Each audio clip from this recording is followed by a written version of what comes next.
Hello students and welcome to physics pep talk. ಇನ್ನೇನು lab exam ಬರಿತಾ ಇದ್ದೀರಾ? So lab ಎಕ್ಸಾಮಲ್ಲಿ ಕರ್ನಾಟಕ ಗೌರ್ಮೆಂಟ್ ಅವರು ನಿಮಗೆ ಅಫಿಷಿಯಲ್ ಆಗಿ ಮಾರ್ಕ್ಸ್ ಡಿಸ್ಟ್ರಿಬ್ಯೂಷನ್ ಇದೇ ಥರನೇ ನಿಮಗೆ ಡಿವೈಡ್ ಆಗುತ್ತೆ ಲ್ಯಾಬ್ ಎಕ್ಸಾಮ್ಗೆ ಅಂತ ಕೊಟ್ಟಿದ್ದಾರೆ. ಸೊ ನೀವು ಹಾಗಾದರೆ ಯಾವ್ಯಾವ ಪ್ರೊಸೀಜರ್ನ ಫಾಲೋ ಮಾಡಬೇಕು in order to score 30 out of 30 in your practicals ಅಂತ ಈ ವಿಡಿಯೋದಲ್ಲಿ ಡೀಟೇಲ್ ಆಗಿ ಹೇಳ್ತೀನಿ ಮಕ್ಕಳೇ. ಎಂಡ್ವರೆಗೂ ನೋಡಿ, ಯಾವ ಸ್ಟೆಪ್ಪನ್ನು ಮಿಸ್ ಮಾಡೋದಕ್ಕೆ ಹೋಗಬೇಡಿ. ಯಾಕೆಂದರೆ scoring 30 out of 30 is a piece of cake in your practicals. So ಯಾವ ಥರ ಇರುತ್ತೆ ಡಿಸ್ಟ್ರಿಬ್ಯೂಷನ್ ಅಂತ ಹೇಳಿದ್ರೆ, ಪರ್ಫಾರ್ಮಿಂಗ್ ದ ಎಕ್ಸ್ಪೆರಿಮೆಂಟು ನಿಮಗೆ 20 ಮಾರ್ಕ್ಸ್ ಇರುತ್ತೆ. ಅಟೆಂಡೆನ್ಸು ನಿಮ್ಮ ಲ್ಯಾಬ್ ಅಟೆಂಡೆನ್ಸ್ಗೆ 5 ಮಾರ್ಕ್ಸ್ ಇರುತ್ತೆ. ಪ್ರಾಕ್ಟಿಕಲ್ ರೆಕಾರ್ಡ್ಗೆ 5 ಮಾರ್ಕ್ಸ್ ಇರುತ್ತೆ. ಸೊ ಬೇಸಿಕಲಿ ನೀವು ಲಾಸ್ಟ್ ಡೇ ತನಕ ರೆಕಾರ್ಡ್ಗೆ HOD ಸಿಗ್ನೇಚರ್ ಹಾಕ್ಸದೆ ಹಿಂದೆ ಮುಂದೆ ಓಡಾಡೋಕ್ಕೆ ಹೋಗ್ಬಿಡಿ. ಅವ್ರ ಕಾಡಿನೋ ಬೇಡಿನೋ ಫಸ್ಟೇ ಸೈನು ಸೀಲು ಹಾಕ್ಸ್ಕೊಂಡ್ಬಿಡಿ ಮಕ್ಕಳೇ, ಆಯಿತಾ? ಹಿಂದಿನ ದಿನದವರೆಗೂ ಓಡಾಡ್ತಾ ಅವ್ರನ್ನ ಹುಡುಕ್ತಾ ಕೂತ್ಕೋಬಿಡಿ. ಓಕೆ, ಸೊ ಈಗ ನಾವು ಡೈರೆಕ್ಟಾಗಿ ಲ್ಯಾಬ್ ಎಕ್ಸಾಮ್ ಪರ್ಫಾರ್ಮೆನ್ಸ್ಗೆ ಹೋಗ್ಬಿಡೋಣ. ಸೊ ಯಾವ ಥರ ಈ 20 ಮಾರ್ಕ್ಸನ್ನ ಸ್ಕೋರ್ ಮಾಡೋದು? ಯಾವ ಥರ? Writing the principle of the experiment. First aim of the experiment ಏನು? Example Ohm's law, to verify Ohm's law ಅಷ್ಟೇ ತಾನೇ aim. But on what principle does that Ohm's law ಇದಾಗುತ್ತೆ ಅಂದರೆ, it works on the principle of Ohm's law. Statement ಬರೀರಿ, ಆಯಿತಾ? ಅದಕ್ಕೆ ನಿಮಗೆ 2 marks ಬರುತ್ತೆ. Writing the formula and explaining the terms. V = IR ಅಂತ ಇದೆಯಲ್ಲ, ಸುಮ್ಮನೆ ಒಂದು ಎಕ್ಸಾಂಪಲ್ ಕೊಡ್ತಾ ಇದ್ದೀನಿ ಅಷ್ಟೇ. ಇದನ್ನು ಬರೆದು what is V, what is I, what is R ಅಂತ ಬರೆದ್ರೆ ನಿಮಗೆ 2 ಮಾರ್ಕ್ಸ್ ಬರುತ್ತೆ. ಸೊ 4 ಮಾರ್ಕ್ಸ್ ಆಯಿತು. So writing diagram, figure, circuit with labelling at least 2 parts. So ನೀವು ಈಗ ಓಮ್ಸ್ ಲಾ ವೆರಿಫಿಕೇಷನ್ಗೆ ಸರ್ಕ್ಯೂಟ್ ಬರೀತೀರಾ.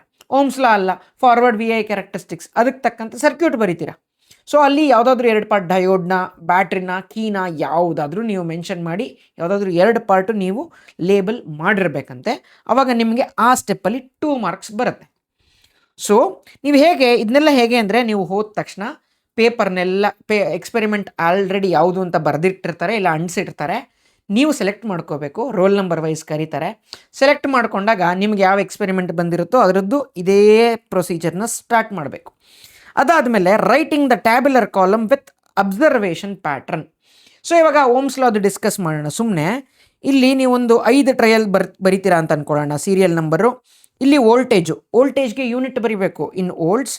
ಆ್ಯಂಡ್ ಕರೆಂಟ್ನ ಮೆಷರ್ ಯಾವುದ್ರಲ್ಲಿ ಮಾಡ್ತೀರಿ? ಅದರಲ್ಲಿ ಮಿಲಿ ಆ್ಯಂಪಿಯರ್ಸ್ ಅಂತ ಬರಿಬೇಕು ಟ್ಯಾಬ್ಯುಲರ್ ಕಾಲಮಲ್ಲಿ ನೀವು, ಆಯಿತಾ? ಆ್ಯಂಡ್ ಫಾರ್ವರ್ಡ್ VI ಕ್ಯಾರೆಕ್ಟರಿಸ್ಟಿಕ್ಸ್ಗಾದರೆ 0.1, 0.2, 0.3 ವೋಲ್ಟ್ ಎಲ್ಲ ಇರುತ್ತಲ್ಲ.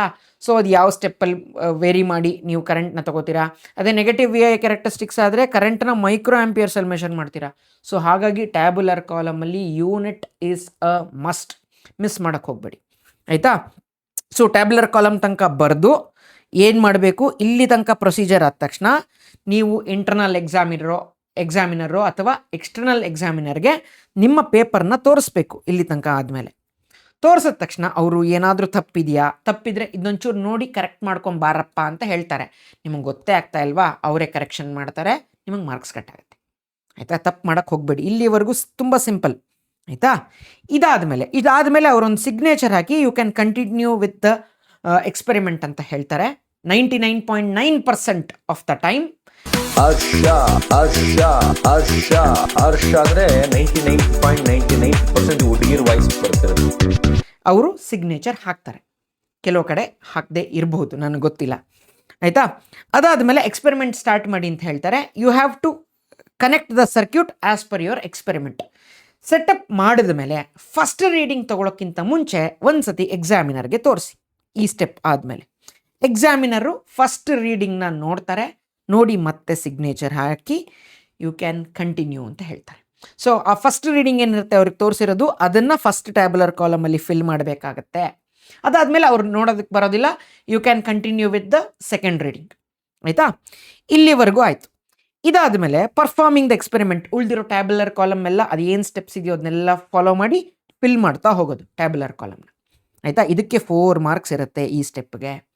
ಓಕೆ, ಸೊ ಅದಾದಮೇಲೆ ನೀವು substitution and calculation. Tabular column ಎಲ್ಲ ಫಿಲ್ ಮಾಡಿದ್ವಿ, ರಿಸಲ್ಟ್ ತೊಗೊಳೋದಕ್ಕೆ ನೀವು ಕ್ಯಾಲ್ಕುಲೇಷನ್ ಮಾಡಲೇಬೇಕು, ಕರೆಕ್ಟ್? ಇಲ್ಲಾಂದರೆ ಈಗ ಎಕ್ಸಾಂಪಲ್ ಓಮ್ಸ್ ಲಾ ಅಂತಲೇ ಆದರೆ ನೀವು ಗ್ರಾಫ್ ಪ್ಲಾಟ್ ಮಾಡಬೇಕು, I ವರ್ಸಸ್ V ಅಲ್ವಾ? ವಿ ವರ್ಸಸ್ ಐ ಹಿಂಗಿರುತ್ತೆ. ಆಮೇಲೆ ಸ್ಲೋಪ್ ಕಂಡಿಡ್ಕೋತೀರಾ, 1 ಸ್ಲೋಪ್ ಮಾಡಿದ್ರೆ ರೆಸಿಸ್ಟೆನ್ಸ್ ಸಿಗುತ್ತೆ. ಸೊ ಇವೆಲ್ಲ ಸ್ಟೆಪ್ ಮಾಡ್ತೀರಾ ಅಲ್ವಾ, ಈ ಒಂದು ಸ್ಟೆಪ್ಗೆ ನಿಮಗೆ 3 ಮಾರ್ಕ್ಸ್ ಇರುತ್ತೆ. ಸೊ ಆಲ್ಮೋಸ್ಟ್ ಇವಾಗ 18 ಮಾರ್ಕ್ಸ್ ಆಯಿತು. ಇನ್ನು ಉಳಿದಿರೋ 2 ಮಾರ್ಕ್ಸ್ ಯಾವುದಕ್ಕೆ, result with unit and accuracy. So ರಿಸಲ್ಟ್ಗೆ ನೀವು ಯೂನಿಟನ್ನು ಬರೀಲೇಬೇಕು ಮಕ್ಕಳೇ.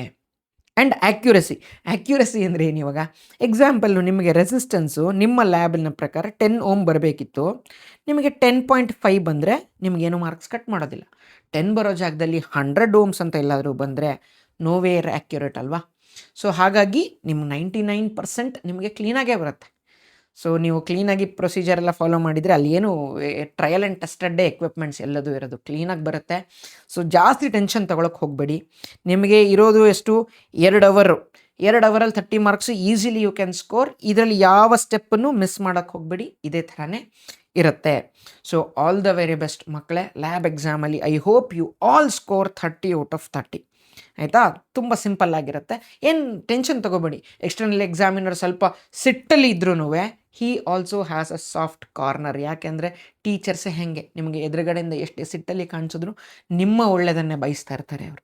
ಆಯಿತಾ, ಸೊ ಇನ್ನು ಯಾರಿಗಾದರೂ CET ಲಾಸ್ಟ್ ಮಿನಿಟ್ ಪ್ರಿಪರೇಷನ್ಗೆ ಹೆಲ್ಪ್ ಬೇಕು ಅಂದರೆ you can always join our Drona batch.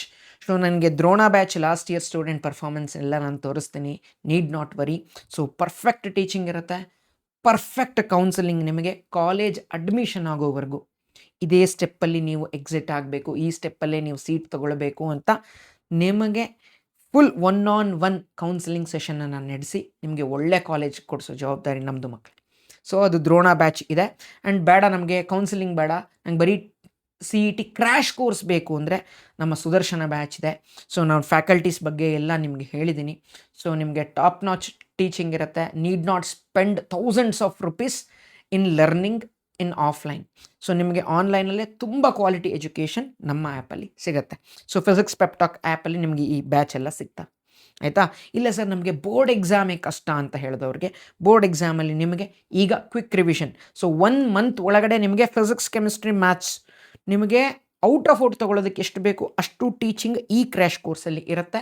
If interested you can join. So that's it for this video guys.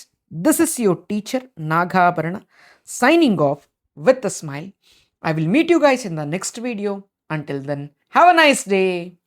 Bye. Vote Patya. Tata. Vote ba.